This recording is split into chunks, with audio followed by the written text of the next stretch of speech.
I never made it, but I know what it takes. I'm motivated by a mix of emotion. Got my statement, and I'm reading it slow. So Hi friends, எல்லாரும் எப்படி இருக்கீங்க? உங்களை பார்த்ததுல எனக்கு ரொம்ப சந்தோஷம். இன்னைக்கும் நிறைய புது ஃப்ரெண்ட்ஸ் வந்திருக்கீங்க. எல்லாருக்குமே ரொம்ப ரொம்ப நன்றி. புதுசா நம்ம சேனலை பார்க்குறவங்களா இருந்தா சப்ஸ்கிரைப் பண்ணி வச்சுக்கோங்க. கூடவே இருக்கிற பெல் ஐகானை பிரஸ் பண்ணி வச்சுக்கோங்க. Thank you friends. இன்னைக்கு நம்ம கிச்சன்ல என்ன பார்க்க போறோம்னா, இன்னைக்கு நம்ம கிச்சன்ல மதுரை ஸ்டைல்ல பன் பரோட்டா எப்படி பண்றது அப்படின்றதான் பார்க்க போறோம்.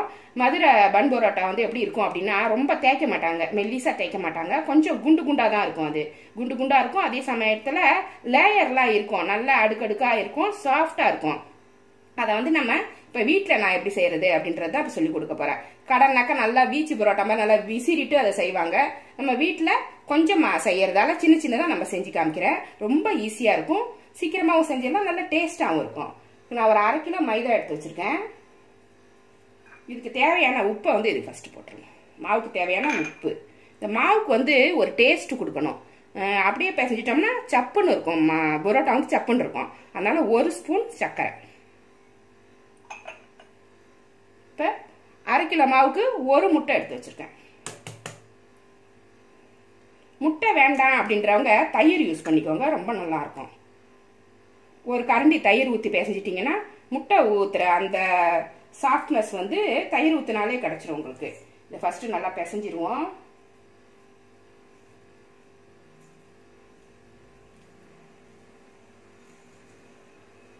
அரை கிலோ மாவுக்கு 1 முட்டை போதும். அதிகமாக போட்டிங்கன்னா ரொம்ப பிசு பிசுப்பு அதிகமாயிடும். இந்த மாதிரி ஒரு அகலமான தாம்பாளத்தில் போட்டு பிசைஞ்சிங்கன்னா உங்களுக்கு ஈஸியாக இருக்கும். இப்போ தண்ணியை கொஞ்சம் கொஞ்சமாக ஊற்றி நல்லா சப்பாத்தி மாவு மாதிரி பிசைஞ்சிக்கோங்க. சப்பாத்தி மாவு மாதிரி ஃபர்ஸ்ட் பிசைஞ்சிட்டிங்கன்னா ஊற ஊற சாஃப்ட் ஆகிடும், உங்களுக்கு ஈஸியாக இருக்கும் பரோட்டா தேய்க்கிறதுக்கு.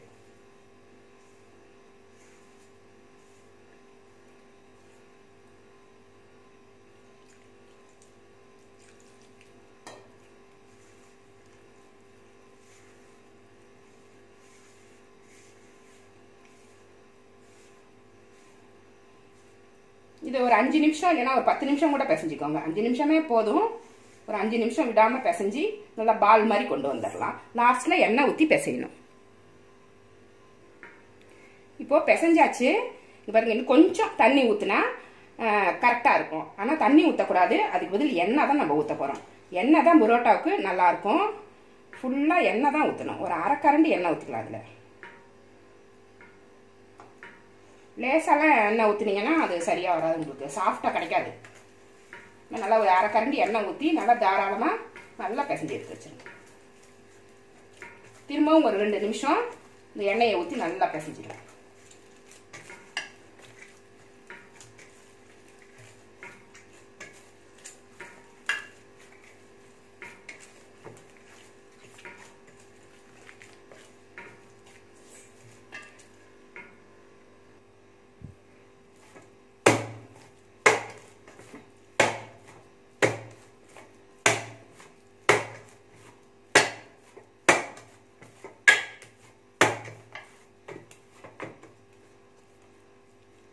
மாவு எப்படி ரெடி பண்ணிடுங்க. ஒரு வெள்ளை துணி, நல்லா கிளீனா இருக்கிற துணியா பார்த்து தண்ணியில நனைச்சிருக்கேன். இதை நனைச்சு புழிஞ்சிட்டு வந்திருக்கேன். இதை வந்து இந்த மாவுல போட்டு பேக் பண்ணிடும். அப்பதான் மாவு புளிக்கும். புளிச்சாதான் மாவு வந்து சாஃப்டா இருக்கும், பரோட்டா வந்து சாஃப்டா இருக்கும். இது ஒரு 1 மணி நேரம் ஊறினா போதும். நிறைய குவான்டிட்டி இருந்தா மட்டும் 2 மணி நேரம் ஊற வைக்கலாம். கடை மாதிரி மதியானமே பிசைஞ்சிட்டு நைட்டு போடலாம். அதனால நிறைய மாவு பிசைவாங்க, அதனால அவங்க ரொம்ப நேரம் ஊற வைப்பாங்க. இது ஒரு 1/2 கிலோ மாவு தான், அதனால சீக்கிரமா ஊறிடும். 1 ஹவர் ஊறினா போதும். இப்ப 1 மணி நேரம் மாவு ஊறிடுச்சு. நம்ம அப்படியே எடுத்து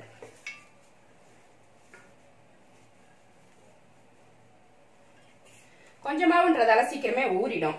இப்போ கையில் கொஞ்சம் எண்ணெய் தடவிக்கோங்க. லைட்டாக 1 ஸ்பூன் எண்ணெய் ஊற்றிட்டு இதை பால் பாலாக ரெடி பண்ணிடும்.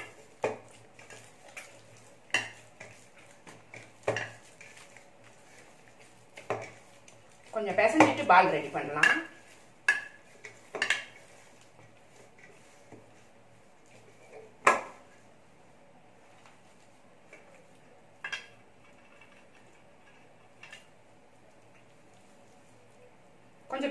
பாலாவே எடுத்துக்கோங்க. அப்பதான் உங்களுக்கு வசதியா இருக்கும். ரொம்ப மெலிசா எடுத்தீங்கன்னாக்கா உங்களுக்கு தேய்க்கிறதுக்கு வசதிப்படாது, பிச்சிக்கும்.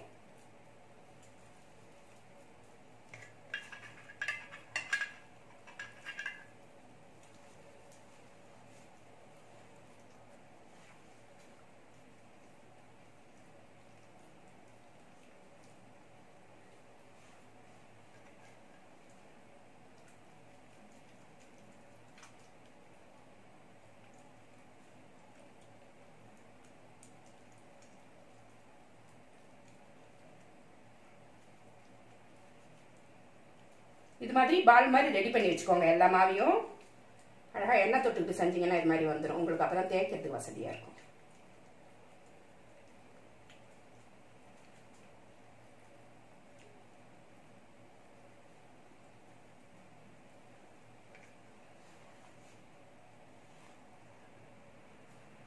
இது மாதிரி ரெடி பண்ணிட்டு இது மேல கொஞ்சம் எண்ணெய் தடவி இது ஒரு 10 நிமிஷம் ஊறட்டும். அதுக்கப்புறம் நம்ம புரோட்டா ரெடி பண்ணிக்கலாம். உங்களுக்கு டைம் இல்லை அப்படின்னா உடனே கூட போட்டுக்கலாம். இப்படி பால் பண்ணிட்டு கொஞ்ச நேரம் போட்டிங்கன்னாக்கா கொஞ்சம் பஃபியா வரும், அவ்வளோதான். அவசரமா இருந்தால் உடனே கூட போட்டுக்கலாம். இது ஒரு 10 நிமிஷம் திரும்ப கொஞ்ச நேரம் ஊறட்டும். இப்போ கல்லில் கொஞ்சமாக மாவு தெளிச்சுக்கோங்க. அடுத்தது ஒரு பால் எடுத்துக்கலாம். ஃபஸ்ட்டு ஒரு பால் எடுத்துட்டு கொஞ்சமாக மாவு தெளிச்சுட்டு இதை பெரிய சப்பாத்தியாக போட்டுக்கணும். எவ்வளோ மெலிசா நம்மளால தேய்க்க முடியுமோ அவ்வளோ தேய்ச்சிக்கணும்.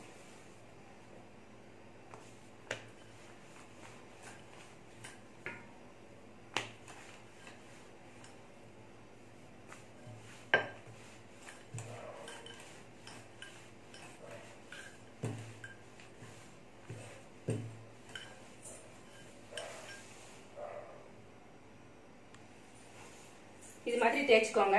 இப்போ எண்ணெய் இது மேலே லேசாக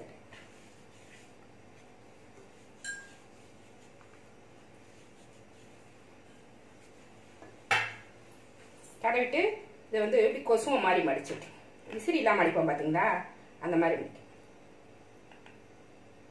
ஒரு மடிப்பு இப்படி, ஒரு மடிப்பு இப்படி, ஒரு மடிப்பு இப்படி மடிச்சுட்டு இப்படி மடிச்சு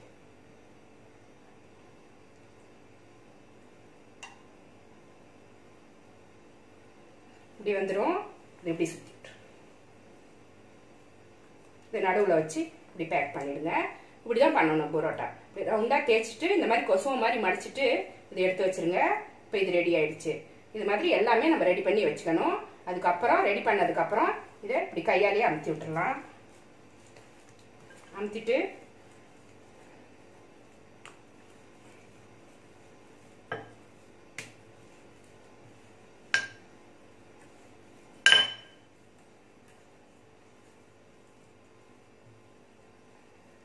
அவ்வளோதான்.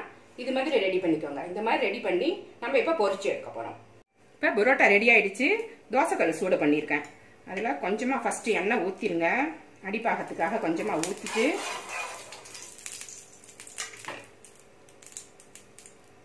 நான் இந்த மாதிரி தேய்ச்சி வச்சுருக்கேன்.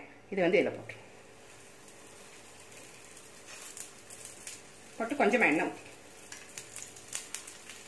மீடியமில் வச்சு வேக வச்சு எடுத்துக்கோங்க. ஹையில் வச்சிங்கனாக்கா சீக்கிரமாக மேல் பக்கம் வெந்துடும், உள் பக்கம் வேகாது.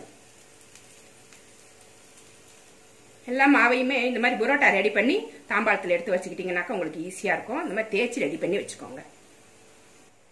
ஒரு பக்கம் வெந்துருச்சு. இது அப்படியே இன்னொரு பக்கம் கொஞ்சம் எண்ணெய் ஊற்றணும்.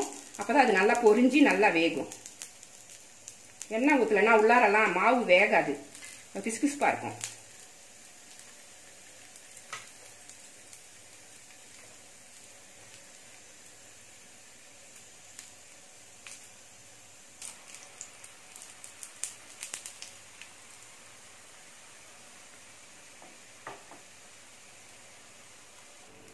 புரோட்டா ரெண்டு பக்கமும் வெந்துருச்சு.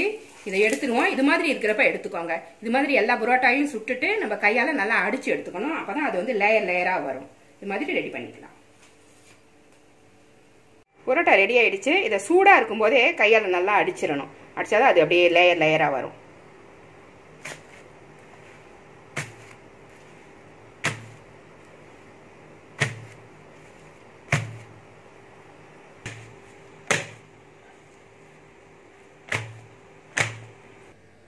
புரோட்டாவை இந்த மாதிரி அடிச்சுக்கோங்க. அப்போ தான் அந்த மாதிரி லேயராக வரும். பார்த்தீங்கன்னா தெரியும், லேயராக வந்திருக்கு பாருங்கள். நல்லா அழகாக அடுக்கடுக்காக வந்துடும். சாப்பிடும்போது உங்களுக்கு கரெக்டாக வந்துடும். அப்படி பிரிஞ்சு வரும். உங்களுக்கு சாப்பிட்றதுக்கு ரொம்ப டேஸ்ட்டாக இருக்கும். லைட்டாக சூடாக இருக்கும்போதே அடிச்சுக்கோங்க. எல்லாமே டேஸ்ட்டாக இருக்கும். மதுரை பன் புரோட்டா சூப்பராக ரெடி ஆகிடுச்சு. இதுக்கு சிக்கன் குழம்பு ரொம்ப மேட்சாக இருக்கும். அதனால் இன்றைக்கி சிக்கன் குழம்பு அதை அதுக்கு மேட்ச் பண்ணியிருக்கேன். சூப்பராக இருக்கும். நீங்களும் இது மாதிரி செஞ்சு பாருங்கள். இந்த ரெசிபி உங்களுக்கு பிடிச்சிருந்தா நம்ம சேனலை சப்ஸ்கிரைப் பண்ணி வச்சுக்கோங்க. கூடவே இருக்கிற பெல் ஐக்கானையும் ப்ரெஸ் பண்ணி வச்சுக்கோங்க. லைக் பண்ணுங்கள், ஷேர் பண்ணுங்கள், கமெண்ட் பண்ணுங்கள். இவ்வளோ நேரம் என்னோடய வீடியோவை பார்த்தா எல்லாருக்குமே நன்றி. Thank you friends.